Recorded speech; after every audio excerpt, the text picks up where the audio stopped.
Hello and greetings to round 4 of the FIM Women's Circuit Racing World Championship, live trackside from the Cremona circuit in northern Italy. It's back to where it all began for World WCR. This is where they tested just 4 months ago, and wow, the championship has gone on to great things in just that short period of time. Likewise for the circuit, coming back here after 4 months away. What an improvement the guys have made here trackside. It really has taken the World SBK paddock to heart. Kiko Giles and Steve English taking you through this Superpole session to decide the running order of the World WCR grid. And Steve, this is the 4th time they'll be doing this session in 2024. The nerves of the first half of the season slowly but surely drifting away as we're now into the second. Yeah, 4th round of the year, and we've had round about best part of 6 weeks off for the WCR field, and now they come to a new circuit. But this is a track where everyone's been for testing already, so at least they know what to expect. Tricky conditions this morning for free practice. Maria Herrera on top. That's perhaps not a surprise. She has done some testing here, even if she wasn't in the official test. But Mallory Dobbs, the American rider, up there in second, and Jessica Howden there in third. A good order up at the front, bit different to what we've been seeing in the first 3 rounds at least. But we've got just under 2.5 minutes until we get going, and it is very much back to the roots of this championship, Steve. We went testing here 4 months ago, and we've had great racing since this championship fired up. Yeah, the big challenge for everyone was this morning was wet or damp conditions, and everyone went out. We had crashes. Jess Howden might have finished 3rd fastest. She had a crash. We also had a crash for the number 8 of Taylor Ralph, and for all the riders now, they go out and it's going to be dry conditions out there, so very different for them, and a different challenge now. But this is a place where they have tested, so they know what to expect. And even apart from the official test, a lot of riders have been here privately. Cremona is one of the busiest tracks in the world, and they're able to get an awful lot of track day action in here, and a lot of these riders have been able to do that. I was chatting to the circuit earlier today, and they said that they get 25,000 bikes a year here for track days, so it's a busy place. It's hopefully going to be very busy this weekend in fans. We're expecting about that number as well across both the race days. We just saw Ana Carrasco. She's 7 points down in the championship. She's 2nd overall. But Sarah Sanchez, as we've touched on so many times, Steve, very, very impressive right the way through this year. 6 podiums from 6 so far. Yeah, this is going to be a challenge for Sanchez. In this morning section in the damp conditions, she was well down the order, but nothing to gain in the damp conditions this morning. So in the Superpole session, Sanchez has to do a good job. She's qualified on the front row of the grid for all 3 rounds so far this season. Needs to do that again, and then she gives herself that opportunity of keeping up that run of podiums in every race. Maria Herrera was back on pole position last time out, and despite winning race 1, hit to the line in race 2. And again, when Maria's not winning, she is often second, but has been 3rd and 4th now. When Anna's not winning, it's generally always on the podium. Yeah, and 7 points separating them in the championship standings. And for my money, Maria's been the most impressive rider in the class so far this year. Carrasco's done a good job to keep her honest in the championship standings. That's where now here in Cremona, in Estoril in a few weeks' time, and then Jerez for the season closer. That's where it's really important for her to make that step. Also looking to make a step this weekend is this lady here, Mallory Dobbs from America. Latecomer to road racing if you're new to this World Championship, but Mallory Dobbs has had flashes this year, perhaps luck not always on her side, but 2nd this morning, and no question that she's got good pace. Let's see if she can make it work at a track that she at least knows now. Yeah, she's had some really bad luck at different points through the course of this season, but a top 10 finish last time out in Portimao, at least able to come away with something from that weekend. But there's been a few times this season whenever she's been caught out in other people's accidents, and over the course of a 6-round season, you shouldn't have that much bad luck. So hopefully for her, the second half of the year brings a change in her fortunes, and she's able to show the kind of pace that's seen her running inside those top 10 positions quite a bit through the course of the season. Just a little bit of housekeeping. We saw Irene Bramato. She is one of the wildcards this weekend. Isis Carreño is still not back just yet, following her post-Mazzano training accident. Nicole van Asweken is not here after her turn 3 crash in race 2 at Portimao with the number 8 of Taylor Ralph, who's on your screen right now. She is training to get back for this year, but not quite sure how or when that will be confirmed or not. And I have to say, the best news in this summer break that we've had is that Mia Rushton was, she posted a video on her Instagram. She is walking, and I cannot tell you how relieved we all are to see that. So we wish Mia Rushton, who was injured in the first round back at Mazzano in race 1, a very speedy recovery and a continuous recovery because he's already made great steps. Back to the action here. The Superpole session is underway. 25 minutes, of course, in World WCR. We're looking at the AC3 of Astrid Madrigal. She was impressive at Portimao. Yeah, and for Madrigal, it was a track that she knew from her time in the 300 class, and she was able to come away with 2 top 10 finishes and qualify in the 3rd row of the grid, and that's kind of what the bar has to be for her. The teammate is this rider here, the number 15, 21-year-old Sarah Varon. Varon from Colombia made her debut last time out at Portimao, having been injured coming into this season. She got 2 finishes on the board, no points quite yet, but she'll be glad that she can now breathe a sigh of relief. The season is underway, the pressure is off, and Varon, not so bad here in the test on day 1, but then injured after day 2, so another voyage of discovery for her. Yeah, I think it's important to be able just to keep gaining that experience. You can see Avalon Lewis just coming around, and Avalon's known from her time in the European Junior Cup here as well. Avalon Bibble was her maiden name, and out racing here in the WCR for the first time. She's going to turn 32 tomorrow as well, so good to see Avalon back in the paddock. Yeah, and of course she is and has been for a little while supported by Aaron Slight. Of course, she's from New Zealand, so nice to see a bit of a legacy name still associated with one of the World Championships current riders. This is Jessica Howden, number 52. Not so much luck on her side in 2024 thus far, but her speed is undoubted. Yeah, and just for Jess, that crash this morning as well. Now on that first lap out, you're trying to just make sure everything's working as it should do, and then you start to push on. 25 minutes in this session.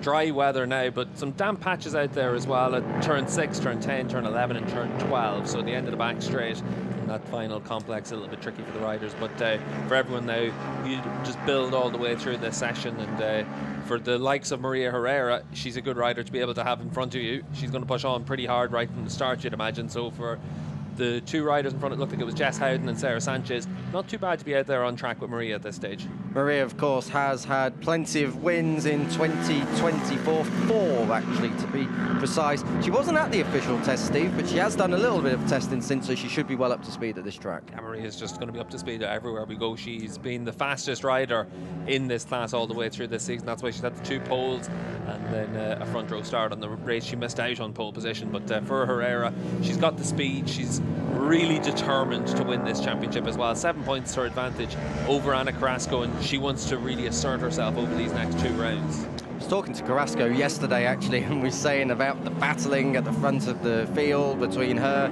and Maria Herrera, the rivalry that's between the both of them, and the amount of last lap battles that we've had. And make no mistake, Anna Carrasco's not going to go down without a fight. And I think she actually said that if it comes down to a last lap, last corner shootout for the title in Jerez at the end of, well, a third of the way through October, 18th to the 20th of October, then so be it. So watch out for that feature coming up very soon. WorldSBK.com and World WCR social channels. And of course, you can join the community. We're everywhere: Instagram, X, Facebook, and YouTube. So make sure you check out all the cool content there. First laps just starting to come in. From the test, it's important to give a reference of a 41.446, 141.446. That was Anna Carrasco. At the moment, times is coming in 44.5, but expect the times to tumble on down. These guys just getting out there, used to the bikes at this circuit. Of course, the testing was so interrupted by poor weather. A little bit like the first few days we've been here, but at the moment the sun is out. Cloudy, but the sun is still out. Anna Carrasco's making her way through the final couple of corners. This is Paquita Ruiz, had her best weekend of the season last time out at Portimao. She was one of the riders, actually, Steve, that I thought made a bit of a step at Portimao. She seemed to be well within that second group instead of the third group that we saw earlier on in the year. Yeah, and that's one of the big things in this class, is just trying to see who's able to make their steps, make their progress to move from whether it's the third group into the second group or the back of the second group to the front of it, and then who's able to give themselves a chance to go with the top 3 as well. And what we've seen through the course of this season is Jess Howden in the opening round of the year in Misano, seeing that she had that speed, and now is up to her in the second half of the year to give herself the opportunity to get some good results. And then it's the likes of, look at Beatrice Nail, we've been able to see some good performances at podium from her already this season, and a couple of other riders trying to bring themselves into the mix. Someone like Ponziani is an interesting one, because we saw flashes in Misano that she can have that pace, but she wasn't really able to do it at the last 2 rounds. So now for her, it's about trying to make sure in the second half of the year you're able to show that Misano wasn't just that home round experience, and maybe this weekend she's able to give herself half a chance of being up there as well. Interesting to note as well about Ponziani, it is of course her second time racing at home in 2024.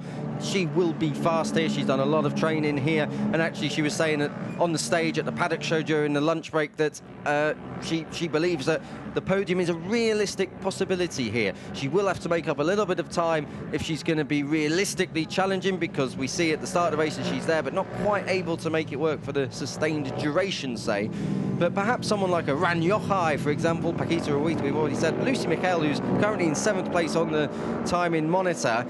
Lucy Michel has had good chances in 2024 so far, but Portimao, like for Ran Yochai, just not quite working for them now. Yeah, exactly, and I think it's one of those things where Portimao was such a complicated racetrack as well, and even for superbike riders when they get the January test there, I remember talking about Tista after his first test there, and Jerez had gone really well from a track he knew inside out. It was his first time going to Portimao, and it took him the full 2 days of testing to really understand it. So for the WCO riders to have their half an hour free practice in the morning and then straight into a Superpole session and then your races, it really was difficult for them. And I think that's one of those situations where you see the sink or swim mentality for some of the riders and their adaptability, and obviously that's one of the big challenges in a class like this. How much and how important will it be that they come into a track which they really do know on these bikes at this track this weekend, because they're not starting from scratch and they're not having a reference from another bike, say, in years gone by. This is what they know on these bikes. Yeah, that's going to make a big difference, and it should let them all know exactly what to expect, particularly after losing the free practice session this morning, and you're out there on a track that you know roughly in conditions that should be pretty good for you. There's damp patches out on the racetrack, but everyone should be able to get down to a good speed straight away and a representative speed straight away. 17 minutes to go. We're looking at Irene Bramato, who is, as I said earlier, the wildcard, the number 25. She's just coming down in towards turn 10, and then after turn 10, it's the long back straight down towards 11, and it really is long, one of the longest straights on our calendar in 2024.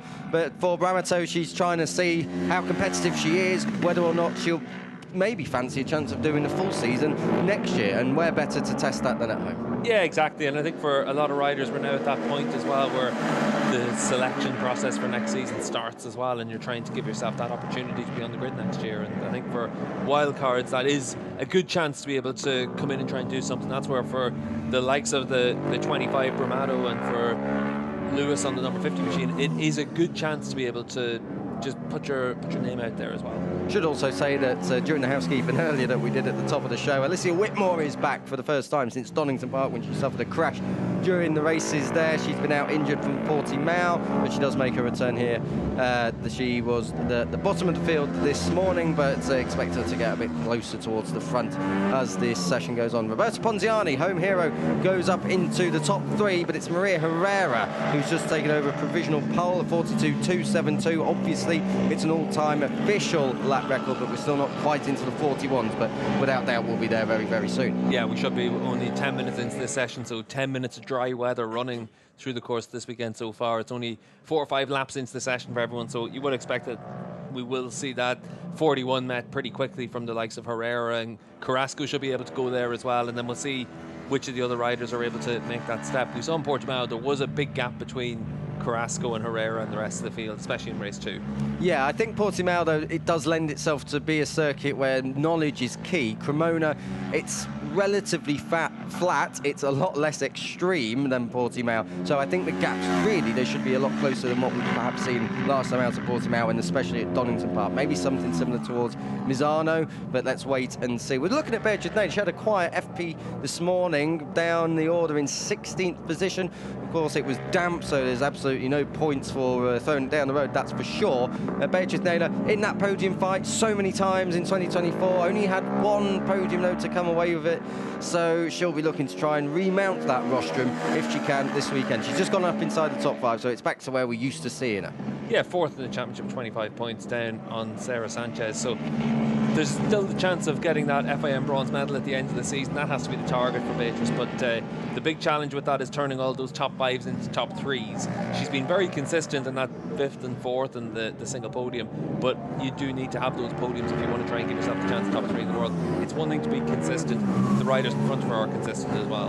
And consistently there every session. So for the likes of Maria Herrera and Ana Carrasco, we already knew coming into 2024 that they would be the benchmark, and they're proven to be so as well in this Superpole session here at Cremona. Brand new circuit for the World Superbike paddock, but not so brand new for World WCR. This is where the official test took place just a few months ago. Herrera, Carrasco, Ponziani, it is provisionally on the front row as we approach the halfway stage. Sarah Sanchez fourth ahead of Taylor Elf and Beatrice Naylor. Mallory Dobbs there in 7th. Ruiz Madrigal and Chunmei Liu completing the top 10 as things stand. Just to talk about the championship for a minute, it is 7 points between the top 2, but as you mentioned just a moment ago, Steve, Sarah Sanchez is consistently there, and she is actually within a race win's worth of points from the top.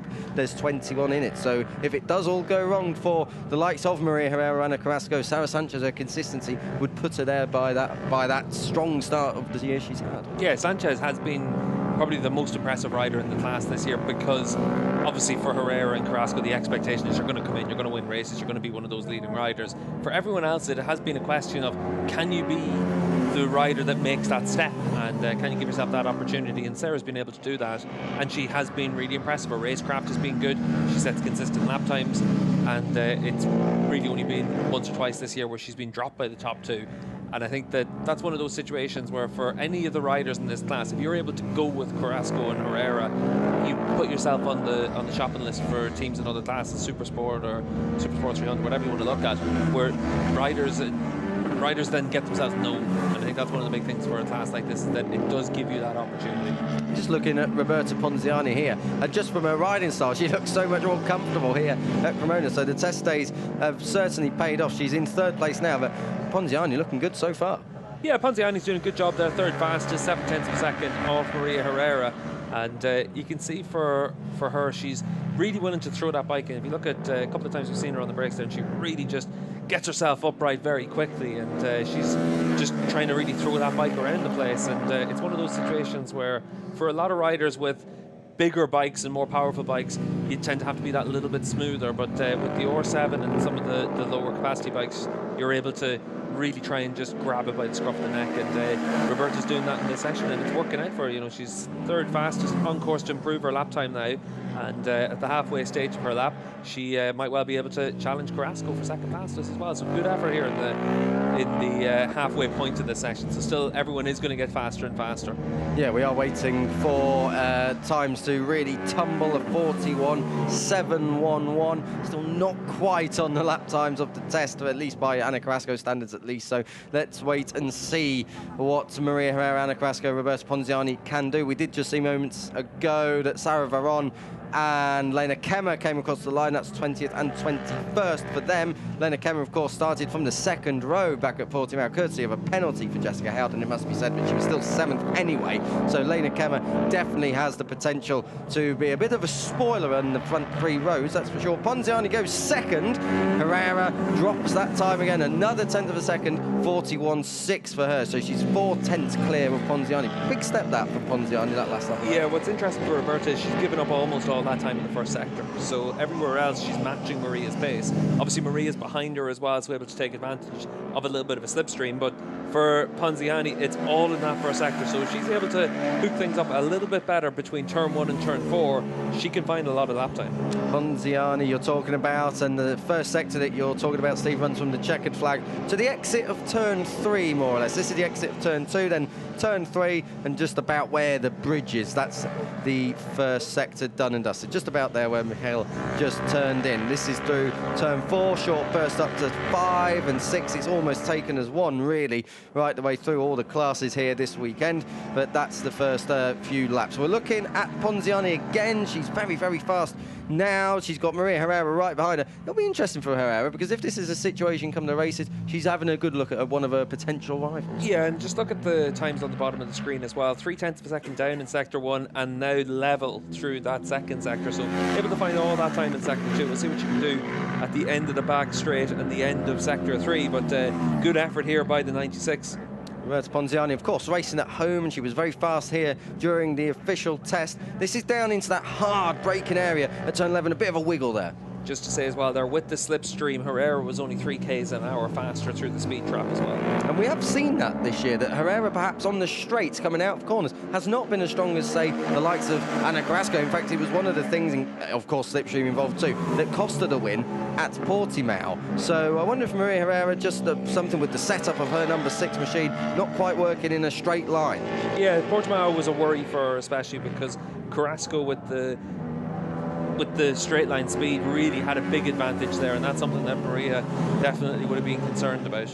Ooh, up into 5th place, the Street Madrigal. Fantastic stuff from the Mexican rider. So the number 83 is broken into the top 5. She had her first top 10s last time out at Portimao, up into 7th place in race 2. So fantastic job by the number 83. Yeah, there's 3/4 of a second on the front row with Great Herrera, Ponziani and Carrasco, and then you're another 3/4 of a second back to Sarah Sanchez in 4th position. And from Madrigal down, you're 3 seconds. Ruiz has just moved up 2.5 seconds off the pace. So from 5th position down to round about 13th, 14th, 15th, 16th position, there's a lot of riders that are all relatively closely matched there. So a lot of riders are able to make that big step from the 4th, 5th row of the grid up onto the 2nd row, and good opportunity for them in this round. And just to echo that sentiment, Paquita Ruiz has just got up into 5th as well. So Madrigal back to 6th, but Ruiz now up into that 2nd row. Up into 2nd place is Ana Carrasco, and the number 22 is P2 at turn 2 as she comes through the first sector. So Carrasco finding her feet with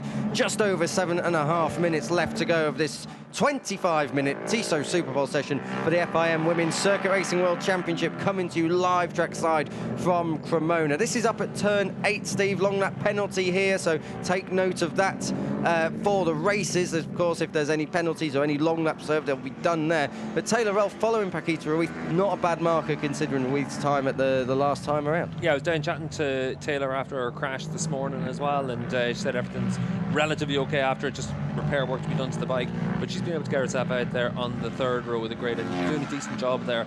A few changes down in the team this weekend as well, and her dad not here, but plenty of support for her. She's got 4 or 5 people down there just lending a little bit of a helping hand or encouragement as well, so it's good to be able to see that down in the tent as well. A lot of riders bringing more and more support to the round. You're obviously limited with the number of people that are able to work on the bike, but you're able to at least bring whoever you want to be able to be part of the crew as well. So we've been able to see each of the bikes and each of the teams grow a little bit each round. We've seen some of the teams bring social media people as well, and everyone's trying to put in that little bit more of an effort now as the season's going on and you're understanding what needs to be done. With her dad not here, of course, I suppose you're on coffee buying duty for this round. Never on coffee buying duty. See about that. Ana Carrasco coming to line. A little bit of slipstream there as well from Lena Kemmer, but not quite able to capitalise. Carrasco stays 2nd, but she's at the crunchy bit of this session now. So keep an eye on Carrasco because she has got pace around here. Maria Herrera, 41.480. She can't get much closer to Ana Carrasco's lap time from the official test, but Herrera, I just wonder if Roberta Ponziani now is just a bit of a bottling her up a little bit. She's in the way now for Maria. Maria has to come through because she'll just be costing herself that little bit of lap time, and for Roberta, she's half second off the pace, so she's fast, but for Herrera, there's just a few areas where she's been held up a little bit, but down the straights you can see that the 96 has that advantage, and that's something that is going to worry Maria Herrera at this stage as well, and I think that she'll know that she needs to find something, or she has to fine-tune something to be able just to find a little bit more straight line speed. Yeah, that's concerning because, of course, a new track, everyone's still in that discovery stage, even if they've got plenty of experience here, which means that actually Maria Herrera's going to have to force that bike to go past Roberta Ponziani if she wants clear air. And, of course, Ponziani doesn't actually have to sit behind her in this section, of course. You can perfectly use the slipstream to get back on through down the straight. So Maria Herrera's got a bit of a conundrum to work out. That'll be overnight food for thought, I think, in down there in the number 6 tent, that's for sure. Less than than 5 minutes to go then. This is the business end. This is crunch time in TISO Superpole for World WCR here at Cremona. Beatrice Naylor's just gone up to 5th. Taylor Ralph up onto the 3rd row. That's 7th place for her. So Astrid Madrigal has found herself back on the 3rd row at the moment in 8th place. She's just ahead of the 52 of Jessica Howden. Jessica Howden, of course, limited running in 2024, Steve, but she came back at Portimao, and I think the big thing for her was that she came back and was just as quick as she was back at Misano. Yeah, Howden's been impressive when we've seen her out on track, particularly at that opening round of the year in Misano. She looked good and able to come away with 5th on the grid in both Superpole sessions she's taken part in. Had a 7th place finish last time out in Portimao to score points, so she's got good speed. And for Jess, it's about trying to just put the weekends together. But she is a rider that looks like she could be able to go with that lead group if the opportunities are there. I think that obviously the lack of running for a couple of rounds has hurt her, but it is a case of trying to just give yourself a chance to grow in this class. She gets ahead of Alicia Whitmore down the straight, so this will be a clean lap for Howden. She is in 9th place at the moment. She did improve her time last time around, but not her position in the overall standing, so it would still be a 3rd row start. Up into 4th place, Sarah Sanchez with a personal best, 42.478, so she's just less than a second off Maria Herrera's top time. Astrid Madrigal, we're looking at the number 83 at the moment. She's up behind the 33, Chun Mei Liu. Chun Mei Liu has been impressive at times this year, but just struggled a little bit perhaps with the consistency. She's one of the riders, Steve, that you were talking about earlier, who has a good team around, a good support unit around her, because for her, coming of course from Chinese Taipei, it is her first voyage into Europe, and that's difficult for a rider to do on their own. Yeah, she was able to start the season well with a top 7 in Misano, but since then she's really just been able to score a few points, and I think that it's one of those situations for the number 33 of just trying to keep giving yourself that chance to make the next step. But certainly that's one of the things that we see in this class, is about trying to give yourself that bit of progress, and we'll see how Chun does this weekend. As you can see along the bottom of your screen, Roberta Ponziani and Maria Herrera have got red sectors up at the halfway point. They must be coming down the back straight. Yes, they are. They've just crossed into sector 3, and it is neck and neck, I can tell you. Ponziani and Herrera are both on course for pole position. This would be something a little bit special if the Italian at home, at the place where she did debut in World WCR back at the test, could get a pole position.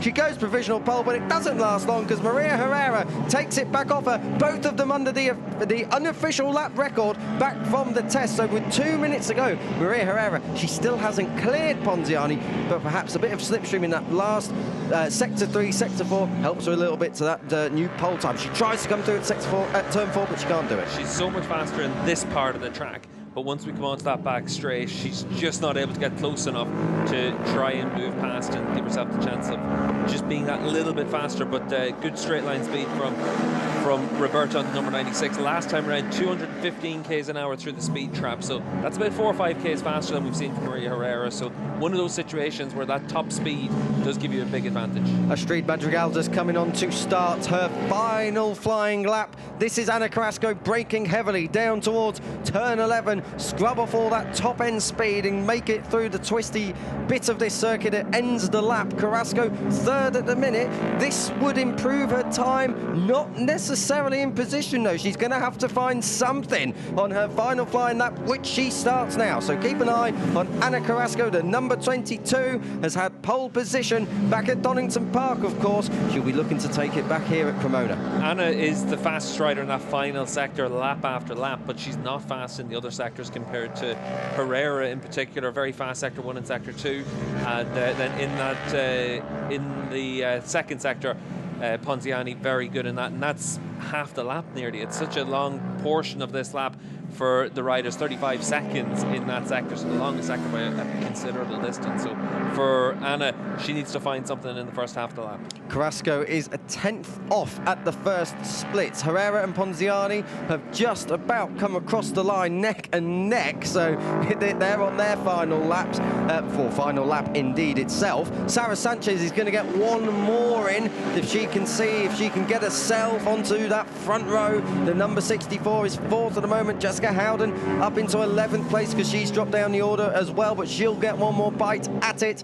We're waiting for the checkered flag. It comes out now, and we will now see riders start to take it. Mallory Dobbs isn't going to get another lap, but she's on a personal best. Comes across the line, puts herself onto the 4th row. Lucy Michel is another one in the middle of the 3rd row at best for her, so that's 8th place. But lots and lots of riders still on laps. Maria Herrera up in the 1st sector, but we wait for split 2 and Roberta Ponziani's response, and it's a huge response. Nearly 3.5 tenths of a second for Roberta Ponziani up at the halfway point. Anna Carrasco is going to come across the line, but this will only really be a personal best, but it has been a strong end to the session, Steve. She's in P3 at best. Don't think anyone's going to nab her of that, but she won't be necessarily best pleased that she's not in 1st or 2nd. Yeah, no one's going to be able to challenge for that front row start, but for Ponziani at the halfway stage of the lap, very much on course for it. She's a 1/4 second up on Maria Herrera's lap, but we know Herrera's very strong in this final sector, but this looks like Roberta's got a real chance. But look at how much Herrera's closed up onto the back wheel here in this final sector. Herrera might do enough to take the pole. Let's see if a bit of slipstream will come into it. Across the line they come. Roberta Ponziani, just misses out as Herrera lowers the benchmark again. Roberta Ponziani not quite able to get pole at home, but it is a first front row for her. Maria Herrera, it's 3 out of 4. Yeah, super stuff there from Herrera. Right at the end, though, Avalon Lewis also able to put her bike up into the top 10. 8th on the grid right now for the Carl Cox Motorsport bike. Jessica Howden just coming as well out of that final corner. Short burst the line, 2 seconds off as it stands. Will this be top 9? Oh, it will be. That's up into onto the 3rd row, so 9th place for Jessica Howden. Fantastic stuff from the 52. Not her best Superpole performance, but it is a bit of a saviour in comparison to where she spent the last moments of that session. Anna Carrasco will be on the front row. She's in 3rd place. 2nd place for Roberta Ponziani, who gave it a good effort and is now in a prime position, Steve, to really go for it at home. But pole position, Maria Herrera, impressive stuff. And both of them lapping together consistently.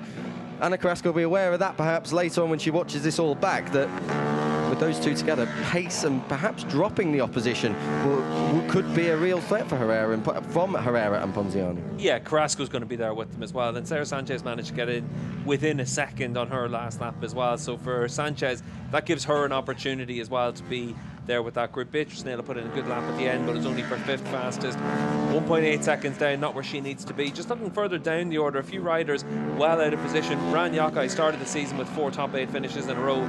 She's qualified on the 7th row of the grid, so all the way down the order in 19th position. So for a rider that in those opening 2 rounds of the year at Misano and Donington made people sit up and take notice, it's now a case of trying to have that damage limitation, and a little bit similar to what happened last time out in Portimao as well, where she qualified 21st fastest, was able to still salvage a top 10 finish, but you can't qualify that far down the order and keep giving yourself opportunities about being able to go with leading groups. On that 2nd row, Sarah Sanchez in 4th place. She'll have a bit of work to do, and she's not been known for her starts in 2024. They have been a bit difficult for her. Beatrice Naylor still waits for that first front row of the season. She's in 5th, but Paquita Ruiz in 6th. Keep an eye on her when the lights go out tomorrow. Yeah, Ruiz did a really good job there to be able to put herself up there into that 2nd row of the grid, and she's been able to qualify pretty well inside the top 10 in each round, and now obviously up there in 6th position for a season's best. Her previous best was 7th at Donington Park, so she's just bit by bit making that progress as well. But Paquita doing a good job there to be up there on the 2nd row of the grid. And what's interesting is from Naylor down to the likes of Madrigal and Emily Bondi, and even down to Mallory Dobbs in 14th, there's only 2.5 seconds separating them, which is actually quite close in this series as well. So that could be a big group fighting it out for in the 2nd group for the top 5. Yeah, you've got to remember as well, a lot of these riders, it's been a season of discovery, because a lot of them have never raced in Europe, or they've never raced at a world championship level. So the gaps are going to be a little bit bigger than perhaps they would be ideally, but it is the first year. It was very similar back in World Supersport 300 in their first season back in 2017, that to find the actual fastest riders and the ones that can make progress, it has been perhaps trickier than we'd have liked. But that has not had an impact, thankfully, on the quality of the racing in World WCR, and I'm sure that in the last half of this season, the second half of this season, we will enjoy some of the closest racing. We are yet to have a race where the deciding margin for victory has been over a second. That's how close it has been in the 6 races so far. But there's been one lady dominating Superpole. That is Maria Herrera, and she has been in fine form. She's your championship leader. She's your pole sitter for the first time at Cremona. Maria, first position for you this morning in free practice, and again, the fastest in Superpole. Not a bad way to start the weekend. Well, yes, very happy to start like this, but very difficult. I didn't have reference, so I had to follow Ponciani. Was very, very fast in this track. It's Italian, so congratulations for her, but for sure, my bike on the straight, I struggle a lot. I have to find some power on the straight because it's difficult, but very happy with the team, and yeah, we start from pole position. Thank you. Thank you. Herrera there just saying, Steve, exactly what we were seeing, that struggling in a straight line. Yeah, and it is a big issue for her, and something that for tomorrow's race she needs to find the solution, because just having that one lap pace isn't enough. It really isn't. Herrera on pole, though, ahead of Ponziani and Ana Carrasco. It is a first front row of the year for Ponziani. Sarah Sanchez 4th, Naylor in 5th, and a personal best from Paquita Ruiz in 6th place. Behind that, Ralph Lewis, Howden and Mikel complete the top 10. Astrid Madrigal 11th, Bondi, Urednichkova, Dobbs, Ongaro, Kemmer, Sarah Varon with a personal best of 17th, Chunmeilu in 18th place. Behind that, Ranyokai, Andrea Sabaka, Luna Hirano, Irene Bramato and Alicia Whitmore complete the 23-rider strong field. But Maria Herrera will go from pole. It won't be so easy for her, perhaps, in the races. Stay tuned, World Superbike FP2 coming up next in the company of Alex Raby and Steve English. But for me, Kiko Giles, you'll hear from me in pit lane coming up in FP2. Thanks for watching and see you tomorrow.